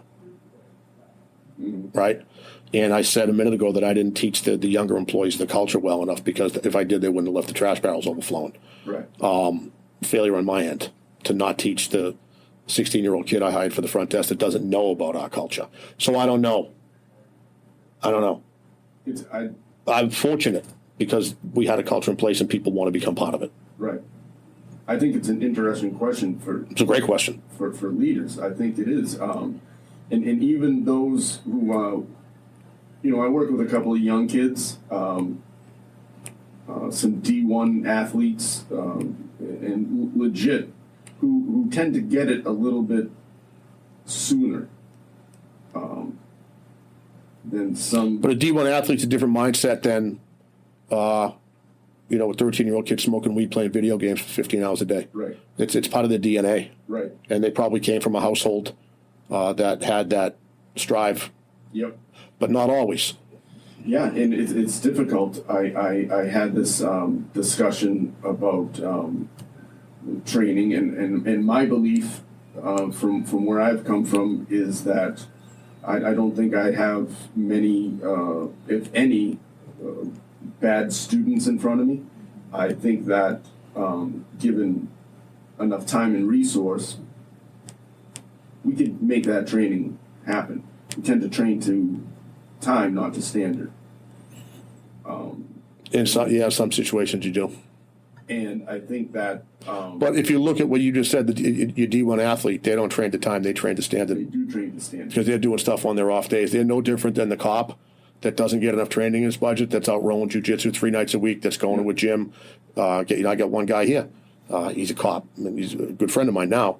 When he came in, and he's like, what do I do? I want to be better at my job. I want to do this. I want to do that. And so I just gave him some advice. Be fit. Be more fit than the other guys, because those guys in the street are in shape. Those guys in the can are in shape. Yep. They're doing push-ups. They're running. They're going up and down the stairs. You got to be better than them. You got to be like Clubber Lang coming out of the basement, right? Right. I said you got to roll BJJ, and then you got to go out and get other training on your own from reputable law enforcement instructors and firearms instructors and tactics instructors. And he does all that stuff. That's it. Right. So, but that's the thing, right? There's the T1 athlete that you're talking about, and it doesn't matter what generation. There's people, because this kid's from the millennial generation, right? They typically get a bad rap. Sure. But is it their fault? I don't think it is. It's the culture that they came out of. No. Do you know what I mean? Agreed. And that's just not so. Any millennials listen, I'm not just shitting on you. I shit on everybody, because every generation has negatives to it. I'm just using that as the most current example. Agreed. So, number one, the intangibles can't be coached. They can't be instructed. They can't be taught. Your drive, your will to learn, being coachable, all those things that are free, being on time, being, having courtesy, all those things. There's no place in an instructional setting, in my opinion. Certainly from where I've. Maybe that needs to be the core essential in the first block of training instruction that people get. True. Seriously. I agree. That's been phased out. I can tell you firsthand in the law enforcement, like the drill instruction, that type of genre, that type of approach is long gone. Yeah, that's too bad. It is. It is. Now, as far as, and we had this conversation last night, was, it's not my fault. It's not my fault. You're right. It's not. But at this point, as everything's constituted, as we sit here, it is your responsibility. Right? Yeah, it might not be our fault. I don't write the policies. I don't write the CMRs. I don't write this. I don't write my left and right limits. Your boss shouldn't tell you how to do your job. Right. But now it's my responsibility to work within those parameters and do it as effectively as I can. And I think that's missed on, and like you, I'm not trying to pick on any younger folks or any. No, it's just more prevalent. It is. But it like I said, I wrote an article about this, you and Veal. And the article was about, you get somebody that comes in here, I call them Veal, because they've never exercised a fucking day in their life and they're 32 years old. And they're like, shit, I'm in bad health.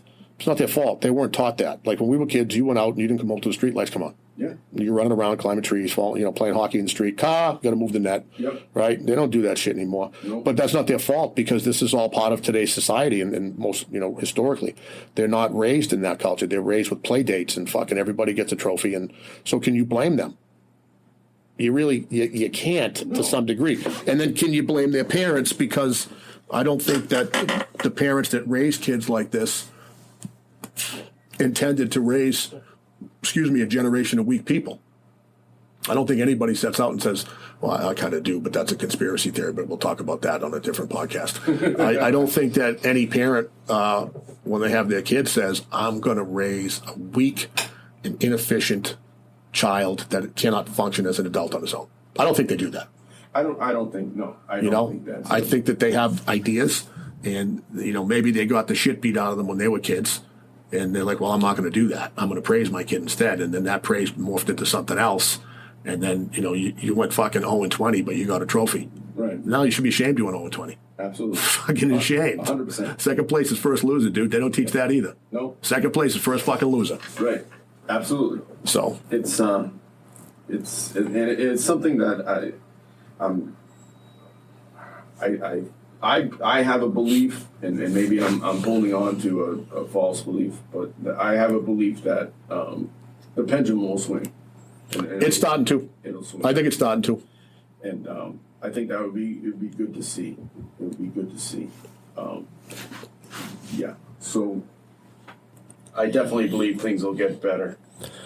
Yeah, like I said before the break, the pendulum seems to slowly be swinging around a little bit. And that's good for a couple of old timers, right? I hope so. So what's the future of TPS look like? Well, it's going to be more of the same. We're going to continue to piss excellence every day. Wake up, be better today than we were yesterday, and give people the highest quality coaching available. One thing on business and leadership, too, that we didn't touch on is when you start a company, you have to have a mission statement, and I never really knew what a mission statement was, but I had a motto, and I put it on the website from day one, and that was $2 in value or service for every dollar spent. So anybody that comes here, I think, will agree with that statement. So if you run a business, they always say to open a business, you got to either create a product that's filling a need that doesn't exist, or you have to do something better than someone else. They have to offer the lower price and all that bullshit, right? But I think that if you just give them $2 in value or service for every dollar spent, you'll have lifelong customers. And I have customers here, tons and tons and tons of them, that have been here since the day we opened. And in this business, that's kind of weird because people switch gyms a lot, right? And we have a very high turnover rate here too, but we have a lot of college kids, right? So they're here for a semester, then they're gone. But the people that are enrolled in the programs and stuff, and the ones that haven't moved, tend to be long-term because of that $2 in value or service for every dollar spent. And that goes back to people don't care how much you know until they know how much you care. Right, so I think that's some good business advice for people. This may not be a business podcast, but I'm sure that people listening to leadership podcasts probably own a business. Right. So I mean, it goes hand in hand, right? Yeah. Oh, the leaders might be working for someone else too, right? But again, they're still in a business somewhere. So it's $2 in value of service for every dollar spent. I think that that's something that if you implement that, you'll never go wrong. And that's. I guess that could be, you could apply that with, 200% effort. No such thing. You know? There's no such thing. I should say, That's just my opinion. giving 100% effort to whatever you're involved in. Be like the samurai, stir the soup. There you go. Right. Stir the soup. Stir the soup. Yeah. You know, do whatever you're doing now. Be present and do it 100%. Perfect. Yeah. You said that a lot better than I did. I stole it from someone else, so I didn't make that up. Again, that goes back to this stuff isn't. This isn't groundbreaking stuff. Like leadership it's been there. Right. If you choose not to put in the time to learn, to research, to see where the origins of all this come from, and see how it's repetitive. It cycles through throughout the history of the world, and to garner those lessons and build your own skill set, develop your own process, and learn, and keep evolving and developing and all that. If you're not willing to do that, and it truly is a small price for what you get out of it, right? Yeah, a leader should make those around him better than them or her, right? Well, that's the end game, right? Yeah. I want to lead myself right out of the job. If I'm a coach, which I am, I want my athletes to be way fucking better athletes than I was. I want the coaches that work for me to be a better coach than I am. Yeah. I want them to come to me and say, we have to change this and do it this way because your way sucks, my way's better. That's the end game. That's what it should be, the end game, right? So not to make this go on any longer, but we didn't really talk about negatives, and I don't really want to talk about negatives too much, but if we look back at my old career, your current career, there's people in positions of power that if they were in private business employed for themselves with the leadership style they have, they'd be fucking closed within a year. Yeah. Because customers wouldn't tolerate it. Nobody would work for them. Mm-hmm. Okay. And you could say that, like, well, why do people work there? Well, people need jobs. And a lot of people that they aspire to do that, and they want to work there, and they want to whatever, right? But as a leader, I'm going to sum it up. We see a lot in public agencies, and I can't speak on military, but city, government, county. There's people in leadership positions that absolutely should not be there for whatever reason, how they got there. And then one person starts to create a culture, and then another person adds to that culture. Now you have a fucking toxic culture. And it's a toxic culture run by toxic people that are swallowed by their own egos. And if those people were to lose their job today and go into private sector, they would not last. No. They would not last. Incredibly ineffective. Because they're weak leaders. And unfortunately, politics and leadership are not the same. And they work in political positions. And we all know how politicians are. Yeah. Lowest form of life besides pedophiles. It's, yeah, perfectly put. And to anyone out there who's working in that type of environment,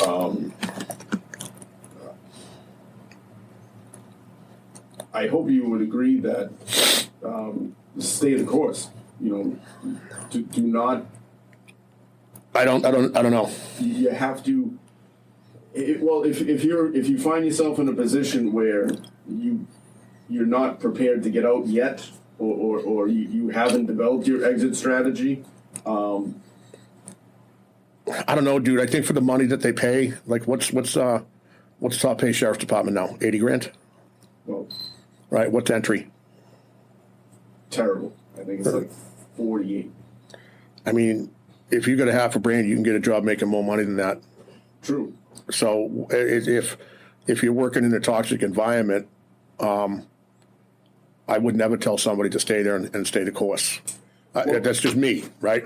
Because I did it because I had to, because of my life situation where I needed the health insurance and the business wasn't making enough money.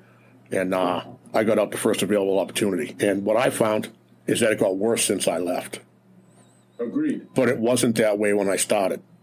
Right. Right? Certain people got in and change the culture. Right? Yeah. So if you're working in a toxic environment, and I would say, and you can afford, life's too short to deal with people that fucking suck. Agreed. If you're a shitty leader, or if you don't know if you're a shitty leader, do an anonymous SWOT analysis with your team. Completely anonymous. And you'll get, I've done it. Yeah. And fortunately, leadership didn't come up. Other issues of business came up, and they were 100% accurate. Right. And I had them do it anonymously. And if you do an anonymous SWOT, if you guys listen to a leadership analysis podcast and you don't know what SWOT is, then it's not SWOT. Do one if you're a leader in a business or an organization and you're not sure if you suck or if your troops will take a bullet for you. Yeah, I mean, especially if you're not willing to do the no shit self assessment, or you just don't trust that. How many of us are really self-aware, though? I like to think I am at this point, but I know that I was not. I think if one, and this is a very personal point of view, right? And it's admittingly, I totally acknowledge it's not for everybody. If life circumstances bring you to a point where that is your only viable path to make things better for yourself, you'll do it. You'll do it. You'll have that look in the mirror, and you will stop, or at least get on board with holding yourself accountable. I want to say I agree, Dave, but I don't. I think there's people that just are completely not self-aware and they think that they're the shit. I absolutely agree. Again, that was just from me, from my own personal thing, and I personally found it effective. Mm-hmm. That's just Dave Thompson, and that I get it. That doesn't really translate to the majority. As far as being stuck, I try to,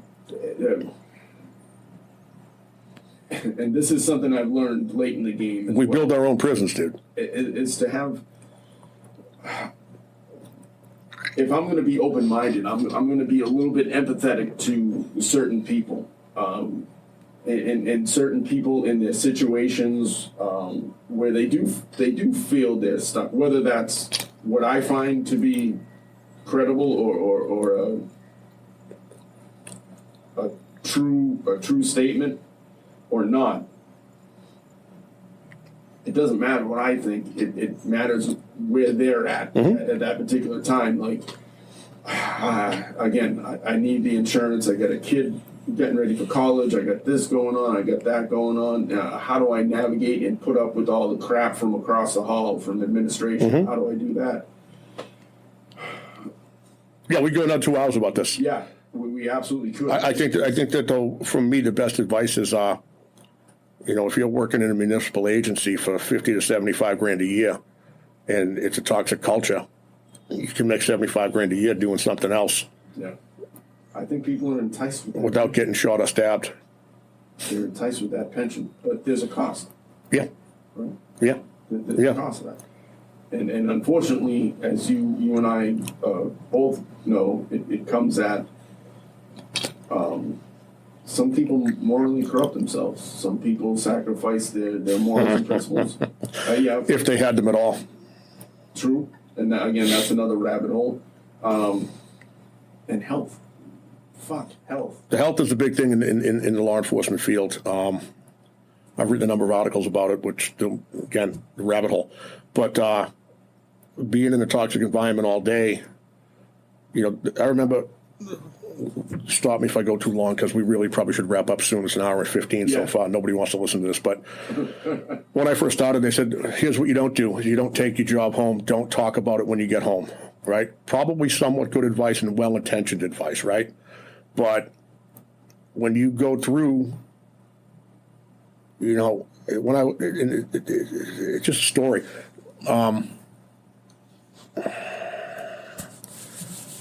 When you come home from work and you saw some of the shit that we see and did some of the shit that we did, you can't tell your wife or your girlfriend that. You just can't.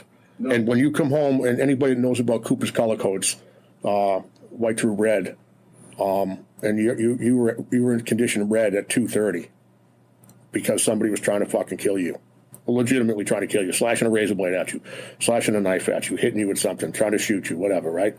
And you shift ends and you get your paperwork done and you go home. You're still in fucking condition red for another 12 hours. Easily. Right? And you come home in a bad mood. And I don't want to talk. You know what I mean? So it's fucked up, man. And that has an effect on your health and the health of everybody around you. Okay. Especially if you have kids. The kids are fucking smart and they don't know what's wrong with daddy. They know daddy's mad. Is he mad at me? Right. I'm not mad at you, buddy. Not at all. Is he mad at me? I still don't know if he's mad at me. He comes home from work mad every day. Is he mad because he came home? No, he's mad because somebody tried to stab his eye out. But, if that's the environment you're in and it's taking a toll on your health, which it is, whether you realize it or not, what do they say? Corrections officers die? 58. Yeah, 10 years after they retire or something, right? It's not because it's a healthy environment. What's the staff of cops, do you know? Please, I don't know. It's high. It's high. Firefighters too, I'm sure.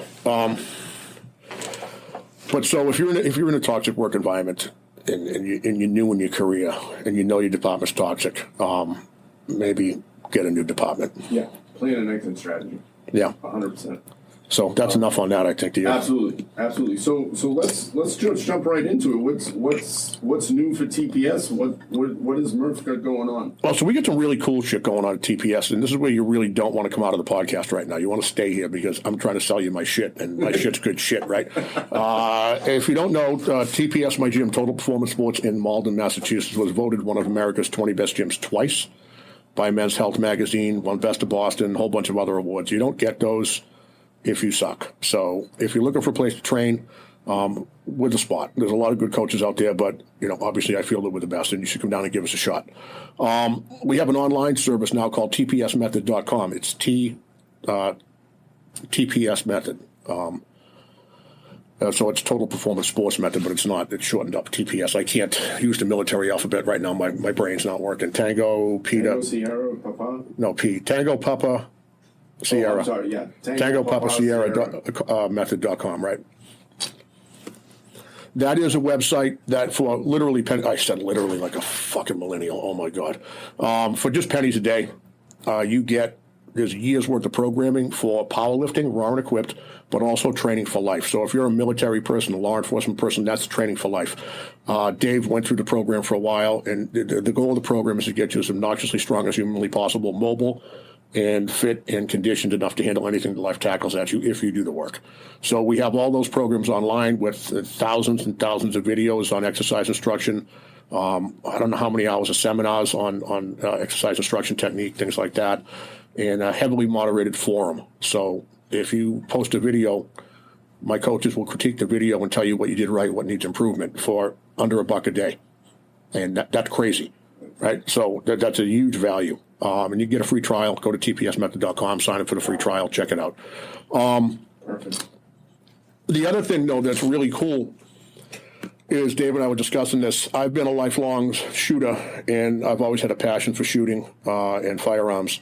And I was trying to figure out a way to leverage that into, they say if you love what you do, you'll never work a day in your life.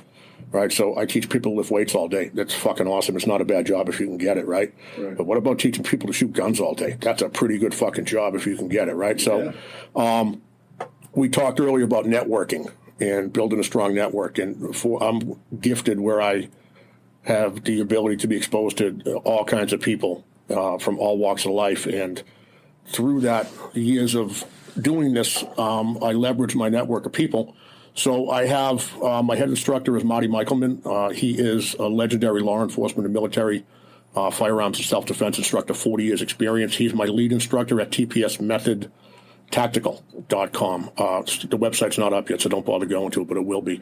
But TPS Method Tactical is a civilian firearms company, and what we do is we take ordinary people and we teach them the things that operators learn. Okay, so we have a couple of guys from the 75th Ranger Regiment are on my instruction staff, and we are working right now on getting an ex-SEAL, and I'm in talks with an SAS guy. So we have another guy too. It's a professional shooter. So we take you to the range, and we have a couple different classes right now. We have in-classroom classes, basic firearm safety, which is the required class that you need to take in Massachusetts to get your pistol permit. Yep. And then we do one called familiarization and maintenance. That's about 4 hours long. We bring you in. We teach you everything that you could possibly need to know about handling, maintaining, taking apart your firearm, putting it back together, which is something that's not really taught. You go to a gun store, they sell you a gun, you leave, you don't know what the fuck to do with it, right? So we teach you everything. Not quite up to armorer level, but to a pretty high level. And people come in, they have no idea what they're doing. They leave, and they're taking guns apart, putting them back together in 4 hours like you wouldn't believe. We also prep you for the range there. We do a lot of dry fire techniques and grip and trigger press. And then we have Learn to Shoot 1 and Learn to Shoot 2 are our on-range classes right now. Learn to Shoot 1 doesn't matter what level of experience you're at, but it's geared towards teaching the new shooter how to be extremely competent. And we've got a very good track record with that. Tons of reviews on it. People love it. We teach you basic marksmanship, and what we do is it's called acceptable combat accuracy, right? So you're going to be up to 15 yards hitting a 9-inch paper plate size target. Okay, that's a reasonable self-defense thing. We're not teaching you bullseye shooting. We're teaching you how to pick it up, pick that front sight up, Right. Identify your target, and put rounds on paper. Perfect. Learn to Shoot 2 builds on Learn to Shoot 1, where we go over basically all the stuff we did in LTS 1, but we do that from concealment with movement. And we have other stuff coming. We will have tactical classes coming, but we're not doing tactical classes for operators. We're doing tactical classes for civilians taught by operators. So there'll be all kinds of cool stuff, and we'll do rifle and long gun, pistol and long gun. That'll be based on mostly AR platform based, but if you have something different, that'll be cool. But that'll be coming once I get my own land. We've been in the search for a plot of land for about a year now. Mm-hmm. We have our own private range at somebody else's property that they built for us in Hooksett. So it's about 35 minutes from the gym on a Saturday morning. You drive a half-hour ride, bang, you're at a private range. No concerns on the nonsense that goes on in public ranges. It's private. We own it. Right. And it's really, really good. And I'm just not just saying it because it's my product. It's really good. And like I said, those tactical classes will be more geared towards, practical home defense, room clearing, which you never want to clear a room by yourself, but you may have to, right? You come home, your wife's screaming, the door's kicked in, your dog's outside fucking with blood coming out of him. You got to go in. Of course you do. Right? You got to go in. You're going to call 911. So we're going to have the operators teach you how to operate. And the motto of the company is building operator-level skills in everyday people. And we have the team assembled to do it. And I don't claim to be an operator, but I hired guys that are. Perfect. So there's no misrepresentation there from me. I had a passion, like an idea guy. I got an idea. I find the guy to do it. Marty, make me these courses. Right. Tommy, Brady, come on up with this. Yep. Right. So if you're interested, you can go to my Instagram page, TPS Malden, or tpsmethod.com. And there's some links there, but we also have an Instagram page for TPS Method Tactical. That is TPSMT Tactical. And the classes are all announced on there. Awesome. That's, you got your plate full. Got to be busy. Yeah, absolutely. That, you might catch me on one of your, Method Tactical. Yeah, you'd like them. You'd like them. Even the beginner one, even the level 1 class you'd like. Because we all get bad habits, even instructors. Absolutely. I mean, I'm an NRA certified instructor, which means nothing, right? You've got a whole bunch more firearms training than I do, but the basics of what work. Of course. Right? So, right, the most important thing is 5 minutes of practice every day. Practice, train. Dry fire is presentation. So Get super comfortable with that presentation of your pistol. Yep. And if you can present the pistol properly, you can hit the target. Of course. Yeah. Awesome. That's great stuff. Well, Murph, we're coming up on a little over an hour and a half, right? Yeah, I think so. All right. Let's probably just cut it out. let's go ahead and wrap this. I appreciate your time. Nah, I appreciate coming on, dude. It's awesome. I like what you're doing. I think you've built a very reputable business based on morals, based on principle, and I think that has become somewhat of an anomaly. Responsible capitalism. And I think that's something that anybody listening should really aspire to do. And from our side, from the bare bones side, it starts and stops with leadership. And whether it's done consciously or subconsciously, I think that you certainly project that. And I think it comes from a legitimate sense of caring from a human level. And I think that's a huge lesson that anyone who's read any bare bones blogs or listened to the podcast or anything that's been put out, I think it's a prime example, a great example. Thanks, Dave. And I think with leadership, not to jump down your throat there, but I think that the rule I try to live by is that you got to be able to shave. Doesn't matter what you're doing, right? You got to be able to look that guy in the mirror every morning and shave and know that you're doing the right thing every day. And if you're a leader and you get up in the morning and you go to shave and you think back about what you did yesterday at work or how you treated your employees or how you handled the situation, can you look yourself in the mirror and say, I did the right thing? Even if it isn't what I wanted to do, doing the right thing. You got to be able to shave. And, I can tell you there was 1 or 2 points in my life where I wasn't able to shave. And I had to fix that. Yeah. So I think that's my best nugget of wisdom on being a good leader. Yep. You got to be able to look that guy in the mirror every day. Yep, you have to put your head down at night and you have to wake up and shave in the morning. I've used that a ton of times. Yep. I love it. Awesome. All right. All right, Murph, I appreciate We're out, Dave. I appreciate your time, my friend. Awesome. We'll see you guys on the next one.